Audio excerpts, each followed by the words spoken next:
अस्सलाम वालेकुम। तो आइए सुनते हैं आज की इस वीडियो में, क्या नादीदा कुव्वतें भी इश्क व मोहब्बत की दिलदाता होती हैं। ज़िंदगी में हम जाने कितने लातादाद और बेशुमार लोगों से मिलते हैं।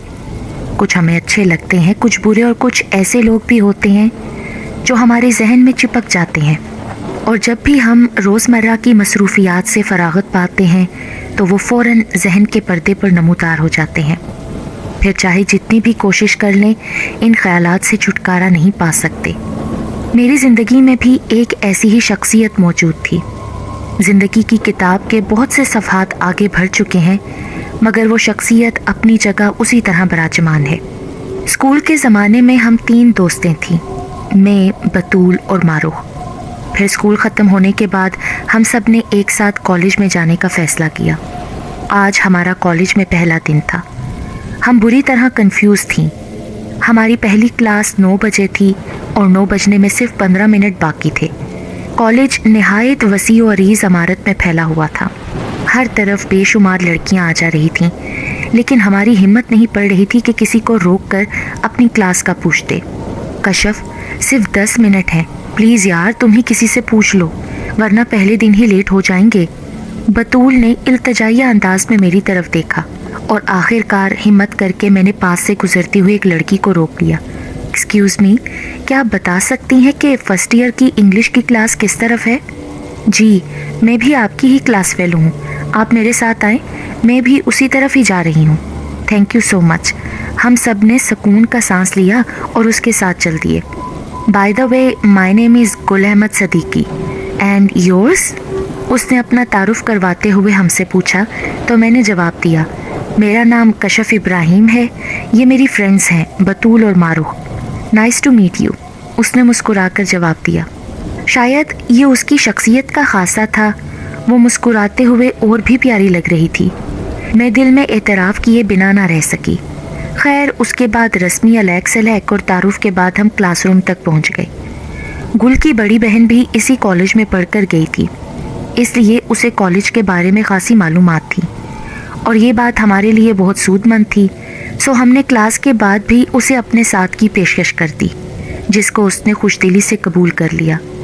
हम कैंटीन में बैठे चाय से लुत्फ़ अंदोज़ हो रहे थे जब मैंने गुल के माथे पर फ़िक्र की लकीरें देखी। क्या बात है गुल, तुम परेशान लग रही हो, क्या तुम अपनी प्रॉब्लम हमसे शेयर नहीं करोगी? भाई, दरअसल मेरी रिहाइश का मसला है। इधर मेरे अंकल का घर है, मगर मैं वहाँ रहना नहीं चाहती क्योंकि मैं आंटी के मिजाज से अच्छी तरह वाकिफ़ हूँ और कॉलेज के हॉस्टल में कोई रूम खाली नहीं है, ना कोई मुझसे रूम शेयर करेगा, इसीलिए थोड़ी अपसेट हूँ। उसने खुलकर सारी बात बता दी। अरे ये तो कोई मसला ही नहीं, तुम हमारे साथ आ जाओ, वैसे तो हम तीनों ही एक रूम में हैं, अगर तुम्हें प्रॉब्लम ना हो तो हमारे साथ कमरा शेयर कर सकती हो। मेरे बोलने से पहले ही मारूख जल्दी से बोल पड़ी। मुझे दिली तौर पर उसके इस फेल से खुशी हुई थी। अगर देखा जाए तो मारूख खुद गर्ज वाक़ हुई थी, मगर फिर भी मेरी बतूल से ज़्यादा उसके साथ बनती थी। इससे अच्छा भला और क्या होगा मेरे लिए, बस मैं आज ही अपना सामान लाती हूँ। खुश होते हुए गुल चहक कर बोली। उसके चेहरे से उसकी खुशी का पता चल रहा था। फिर गुल हमारे कमरे में शिफ्ट हो गई और हमारी दोस्ती गहरी से गहरी होती चली गई। ना जाने क्यों गुल मुझे अपने दिल से बहुत करीब महसूस होती थी।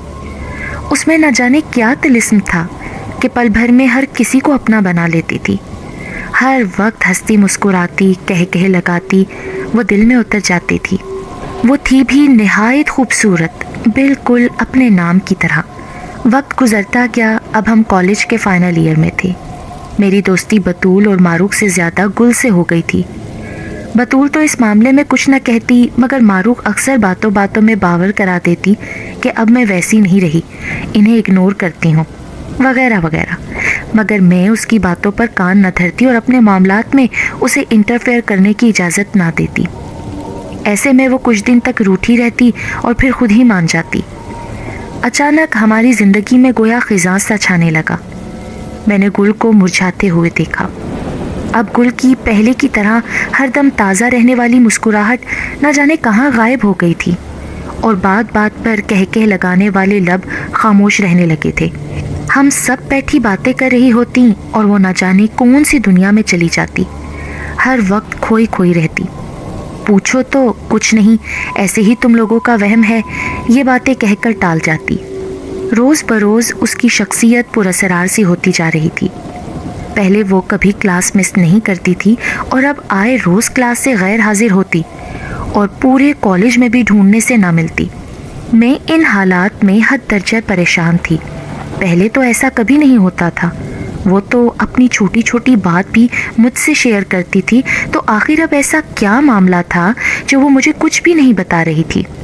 बतूल और मारूख भी उसकी इन पुरअसरार हरकत से परेशान थी। उस रात शदीद प्यास के बायस मेरी आंख खुली। कमरे में चांदनी फैली हुई थी। सामने दीवार पर खिड़की मौजूद थी। गुल का बिस्तर खिड़की के साथ था। फिर मेरा, मारूख और बतूल का बिस्तर बिलतरतीब बिछा हुआ था। मैं मारूख के बिस्तर की तरफ करवट लिए हुए थी। गुल और मेरे बिस्तर के दरमियान सरहाने की तरफ एक छोटा सा टेबल रखा था जहां पानी का जग मौजूद होता था। मैं उठकर बैठ गई और जैसे ही गुल के बिस्तर की तरफ मुड़ी तो मेरी चीख निकलते निकलते रह गई। दिल और सांस अपनी पूरी रफ्तार से चल पड़े थे। प्यास की शिद्दत में और भी इजाफा हो गया था, मगर मुझ में इतनी भी सकत ना थी कि अपने से कुछ फासले पर मौजूद पानी को हलक में उंडेल सकूं। गुल अपने बिस्तर पर मौजूद नहीं थी, बल्कि खिड़की के सामने मौजूद थी।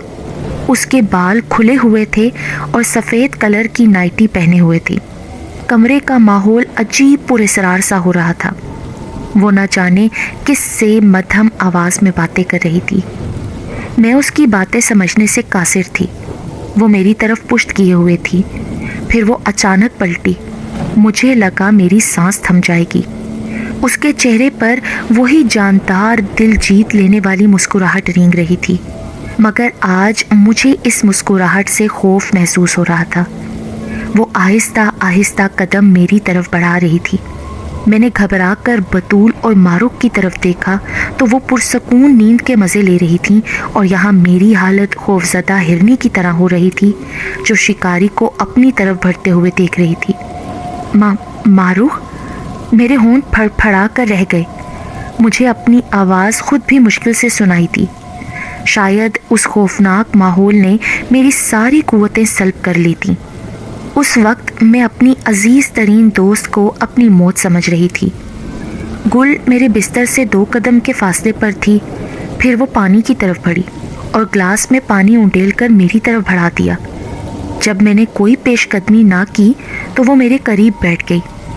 मेरे जिस्म में तो एक सर्द लहर दौड़ गई और मैं झुरझुरी लेकर रह गई। घबराओ नहीं, डर क्यों रही हो? क्या कोई डरावना ख्वाब देखा है? ये लो, पानी पियो। वो तो बिल्कुल पहले वाली गुल लग रही थी। पानी को अपने इतने पास देखकर मेरी प्यास और बढ़ गई। मैंने उसके हाथ से पानी का ग्लास लिया और एक ही सांस में पी गई। हवास कुछ बहाल हुए तो मैंने गुल की तरफ देखा। गुल, तो तुम वहाँ क्या कर रही थी? मैंने खिड़की की तरफ इशारा किया। खौफ और डर अभी तक मुझ पर तारी था। अच्छा, तो तुम मुझसे डर रही थी? वो जोरदार कहकहा लगाकर बोली। फिर घबरा कर मारूख की तरफ देखा जो हमारी बातों से डिस्टर्ब हो रही थी। घबराओ मत, ऐसे ही चांद देख रही थी। तुम्हें तो मालूम है ना मुझे चांदनी रातें कितनी पसंद हैं। वो तकिए को गोद में रखते हुए पुरसकून आवाज़ में बोली। उसके बेतकल्लुफाना अंदाज से मैं भी कदरे पुरसकून हो चुकी थी। नहीं गुल, तुम किसी से बातें कर रही थी। मैं तो अपनी बात से हटने को तैयार न थी। कशफ, आओ मेरे साथ। अब की बार वो कदरे संजीदा थी। मैं खामोशी से उसके साथ चल पड़ी। वो है ना, उसी से बातें कर रही थी। उसने दूर आसमान पर चमकते हुए चांद की तरफ इशारा किया और खिलखिला कर हंस पड़ी। गुल, मान लो तुम्हें तो झूठ भी बोलना नहीं आता, मैंने उसकी आंखों में आंखें डालते हुए कहा। उसने मेरे चेहरे पर नज़र डाली और वापस जाकर अपने बिस्तर पर बैठ गई। मैं भी उससे कुछ फासले पर बैठ गई। उसने हाथ बढ़ाकर तकिए के नीचे से एक स्याह जिल्द वाली डायरी और सुर्ख रंग का कलम निकाला। मैं पहले भी ये डायरी देख चुकी थी, मगर पढ़ने की इजाज़त गुल ने नहीं दी थी। मुझे आज भी वो दिन याद है जब मैंने उसे कहा था, गुल तुम अपनी हर बात मुझसे शेयर करती हो, पर इस डायरी में ऐसा क्या है जो मैं नहीं पढ़ सकती? मुझे तो तजस्सुस हो रहा है, प्लीज़ मुझे पढ़ने के लिए दे दो। میں نے التجائیہ انداز میں کہتے ہوئے اس کے ہاتھ سے ڈائری لینا چاہی۔ نہیں، میں اس میں وہ باتیں لکھتی ہوں جو میں کسی سے بھی نہیں کر سکتی، اس نے قطعی انداز میں کہا اور ڈائری بیگ میں رکھ دی۔ میں نے بھی اس کے بعد اس سے ڈائری پڑھنے کا کبھی مطالبہ نہ کیا، لیکن آج وہ ڈائری میری طرف بڑھا رہی تھی۔ یہ لو، یہ پڑھو گی تو تمہیں سب کچھ پتہ چل جائے گا۔ شاید میں اپنے منہ سے ٹھیک طرح نہ بتا پاؤں۔ وہ عجیب کھوئے کھوئے انداز میں بول رہی تھی۔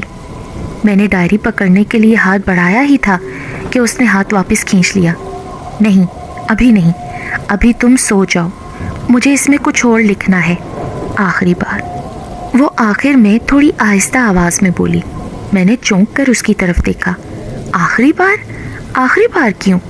یار پھر یہ ڈائری ختم ہو جائے گی نا۔ اوہ ایسی بات ہے۔ میں نے سر ہلایا اور اپنے بستر پر آ کر لیٹ گئی۔ میں ابھی سونے کی کوشش میں مصروف تھی کہ گل کی آواز سے آنکھیں کھول کر اس کی طرف دیکھا۔ وہ میرے بستر پر بیٹھی ہوئی تھی، شاید ڈائری لکھ چکی تھی۔ کیا بات ہے گل؟ میں اٹھ کر بیٹھ گئی۔ وہ میرے قریب آئی اور زور سے مجھے گلے لگا لیا، جیسے آخری بار مل رہی ہو۔ یہ کیا ہو رہا ہے بھائی؟ جیسے ہی اس نے مجھے چھوڑا تو میں نے حیرانگی سے اس سے پوچھا۔ رات کے اس پہر اس کا یہ پیار مجھے ہضم نہیں ہو رہا تھا، بس دل چاہ رہا تھا نا۔ وہ لاپرواہی سے کہتے ہوئے اپنے بستر پر چلی گئی اور کھڑکی کی طرف کروٹ لے لی۔ پاگل ہی ہے، میں دل ہی دل میں کہتے ہوئے مسکرائی اور سونے کے لیے لیٹ گئی۔ اگلا دن بھی عام دنوں کی طرح ہی تھا۔ سورج مقررہ وقت پر نکلا اور اسی طرح تمام جاندار اپنے روزمرہ کے کاموں میں مصروف ہو گئے، مگر یہ دن میرے لیے عام نہیں تھا، بلکہ یہ میری زندگی کا سب سے بھیانک دن تھا۔ بطول نے تقریباً 8 بجے مجھے اٹھایا۔ میں فریش ہو کر جب واپس آئی تو بطول گل کو اٹھا رہی تھی۔ بطول رہنے دو، یہ رات کو دیر سے سوئی تھی، کچھ دیر سو لینے دو اسے، میں نے اسے منع کرتے ہوئے کہا۔ بطول کندھے اچکاتے ہوئے ناشتہ لینے چلی گئی۔ 10 بجے تک گل نہ اٹھی تو مجھے تشویش نے آن گھیرا۔ وہ تو تقریباً 8 بجے روز اٹھ جاتی تھی، یا زیادہ سے زیادہ 9 بجے تک، پھر آج اتنی دیر تک کیسے سو سکتی تھی؟ میں نے اس کے قریب جا کر کندھا ہلایا۔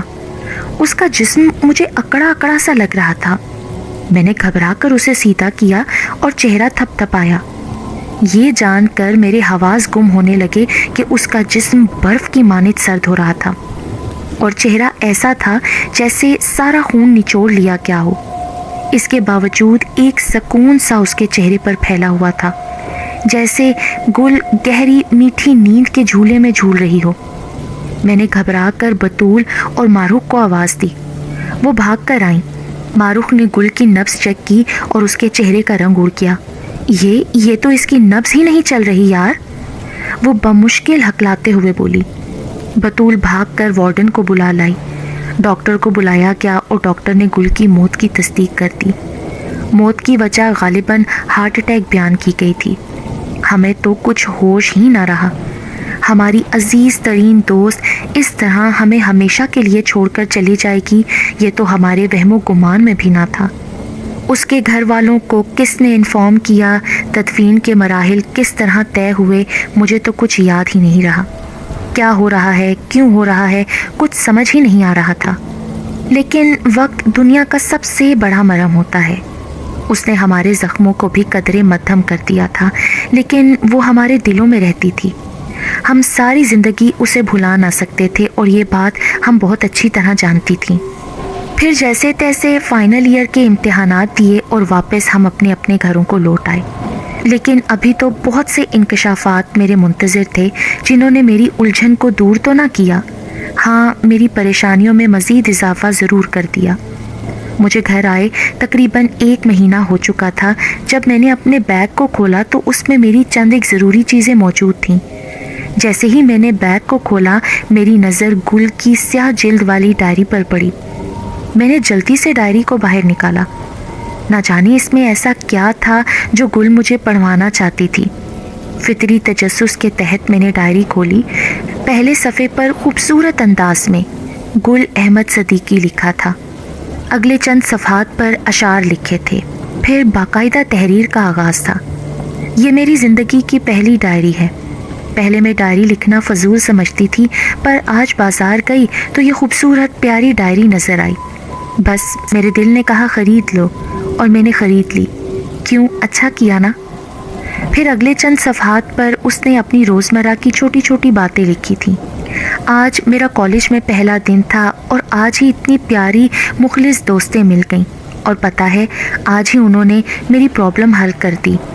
ہے نا مزے کی بات؟ بس میری یہ دعا ہے کہ ہم چاروں دوستیں ہمیشہ ساتھ رہیں۔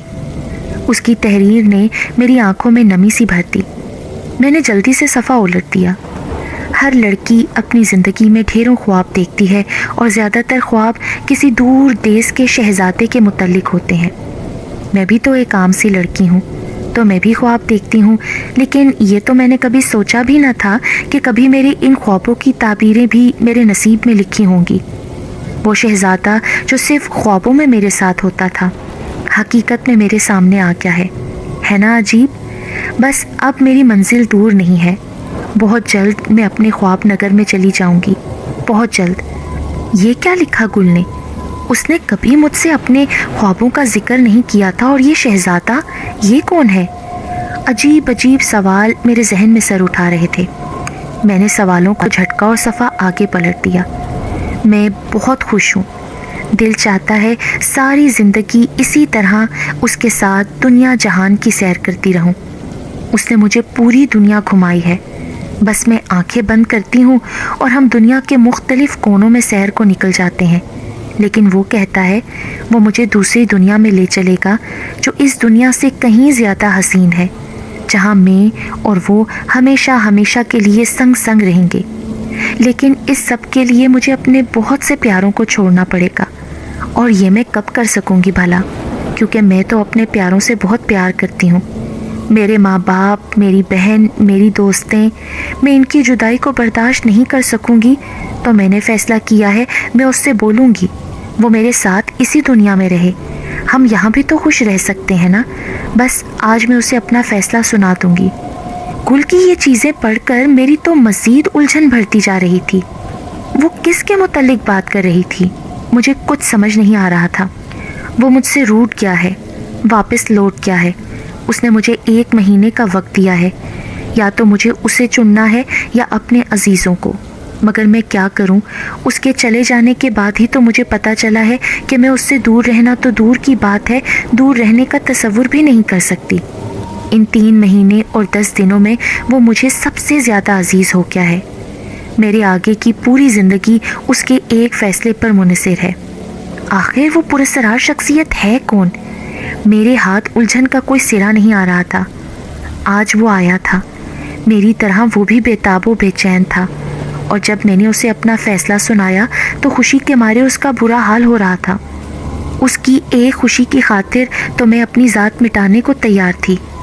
ہاں، ایک کسک، ایک دکھ ہے کہ میں باقی سب کو چھوڑ کر جا رہی ہوں، پر کیا کروں؟ کچھ پانے کے لیے کچھ کھونا بھی تو پڑتا ہے نا۔ آگے کے تمام صفحات خالی تھے۔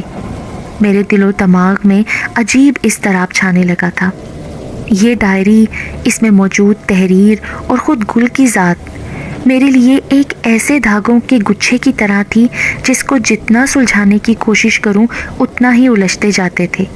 میں نے اس ڈائری کو سینکڑوں بار پڑھا ہے، اور اسی نتیجے پر پہنچ پائی ہوں کہ شاید وہ کسی جنزادے کی محبت کا شکار تھی جو اس کو ہم سب سے چھین کر اپنی دنیا میں لے گیا۔